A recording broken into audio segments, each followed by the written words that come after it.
हर हर महादेव मित्रों, आपका मेरे YouTube चैनल हिंदी कहानी पर स्वागत है।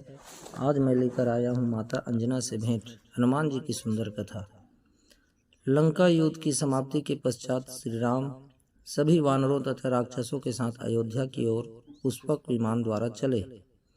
रास्ते में विमान किष्किंधा में उतरा तथा सुग्रीव की आज्ञा से तारा तथा अन्य सुंदर स्त्रियां वैदेही के पास पहुंच गई।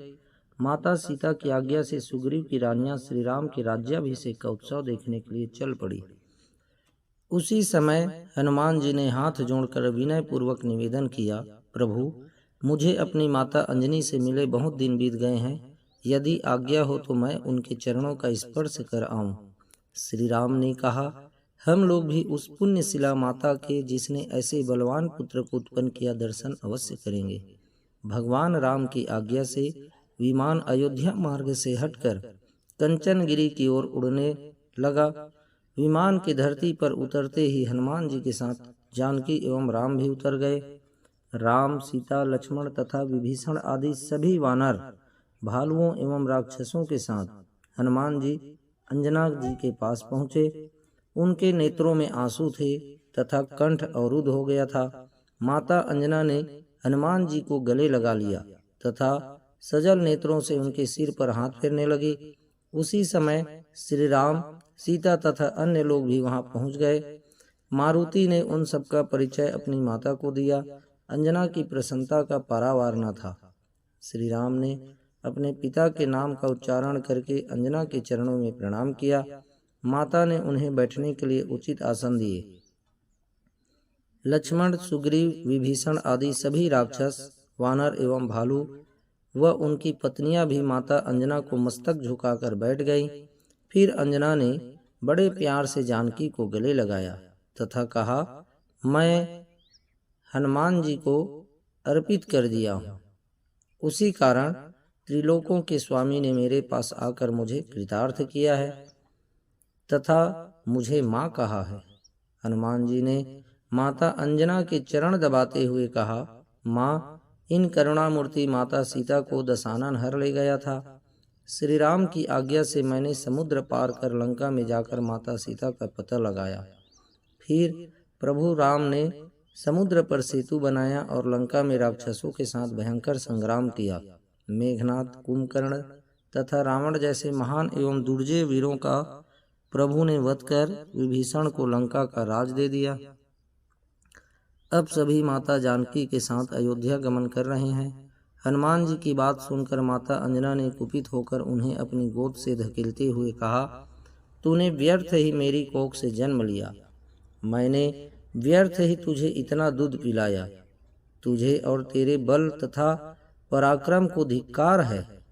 क्या तुझमें इतनी भी शक्ति नहीं थी कि तू लंका में प्रवेश करके त्रिकूट पर्वत को उखाड़कर समूची लंका को समुद्र में डुबो देता? क्या तू दुष्ट दशानन को उसके सैनिकों सहित मार नहीं सकता था? यदि तू उन्हें मारने में समर्थ नहीं था तो युद्ध में स्वयं ही मर जाता। परंतु तेरे जीवित रहते श्री राम को सेतु बंध बनाने और राक्षसों से युद्ध करने का कष्ट उठाना पड़ा। तुझे मेरा दूध पिलाना व्यर्थ हुआ। तूने मेरे दूध को लज्जित कर दिया है। धिक्कार है तुझ पर। अब तू मुझे अपना मुंह मत दिखाना। इस प्रकार माता के अंजना के क्रोध भरे वचन सुनकर हनुमान जी ने कहा, हे माँ, मैंने तुम्हारे दूध को कतई लज्जित नहीं किया है, न ही तुम्हारे महिमामय दूध को कभी लज्जित होना पड़ेगा। यदि मैं स्वतंत्र होता तो लंका तो क्या, समस्त ब्रह्मांड को ही पीस कर रख देता।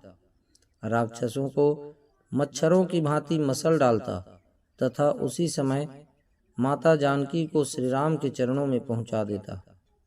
परंतु जानकी का पता लगाने के लिए समुद्र पार जाते समय मेरे नायक जांबवान ने मुझे आदेश दिया था कि तुम सीता को देखकर उनका कुशल क्षेम जानकर लौट आना। हे माँ, तुम इनसे ही पूछ लो। यदि मैं आज्ञा का उल्लंघन कर देता तो उनकी अवज्ञा होती। उनकी आज्ञा का पालन करना मैं अपना कर्तव्य मानता हूँ। इस पर जाम्बवंत जी ने हाथ जोड़कर नम्रता पूर्वक कहा, माता जी, हनुमान जी सत्य कह रहे हैं। आपके दूध के प्रताप से इनके लिए कुछ भी असंभव नहीं है। किंतु यदि ये मनमानी करते तो प्रभु के यश का विस्तार कैसे होता। श्री राम ने भी जाम्बवन के वचनों का अनुमोदन किया। माता अंजना का क्रोध दूर हो गया। उन्होंने कहा, अरे बेटा, यह सब मैं नहीं जानती थी। मुझे आश्चर्य हुआ कि मैंने हनुमान को अपना दूध पिलाकर पाला है। अतः इतना कायर कैसे हो सकता है कि उसके रहते स्वामी को स्वयं ही कष्ट उठाना पड़ा। माता अंजना के बार बार अपने दूध की प्रशंसा करने पर लक्ष्मण को कुछ आश्चर्य सा हुआ। तभी अंजना ने उनके मुख की ओर देखकर कहा, लखनलाल, आप सोच रहे हैं कि यह बुढ़िया बार बार अपने दूध की क्यों बड़ाई कर रही है। वास्तव में मेरा दूध असाधारण है, आप स्वयं देख लीजिए। अंजना ने तब अलग होकर अपने स्तन को दबाया। उसके दूध की धार पर्वत शिखर पर जा गिरी। उससे वह पर्वत भयानक शब्द के साथ फटकर 2 भागों में बंट गया। अंजना ने लक्ष्मण से कहा, हे लक्ष्मण, यही मेरा दूध हनुमान ने पिया है। मेरा दूध कभी व्यर्थ नहीं जाता। फिर श्री राम ने माता अंजना से हाथ जोड़कर विदा के लिए आज्ञा मांगी और अयोध्या के लिए चल दिए। इस प्रकार यह सुंदर कथा आपको अच्छी लगी तो मित्रों लाइक और शेयर अवश्य करें। इसी प्रकार की सुंदर कहानियों के लिए आप मेरे YouTube चैनल हिंदी कहानी को सब्सक्राइब करें। जय जय श्री राम।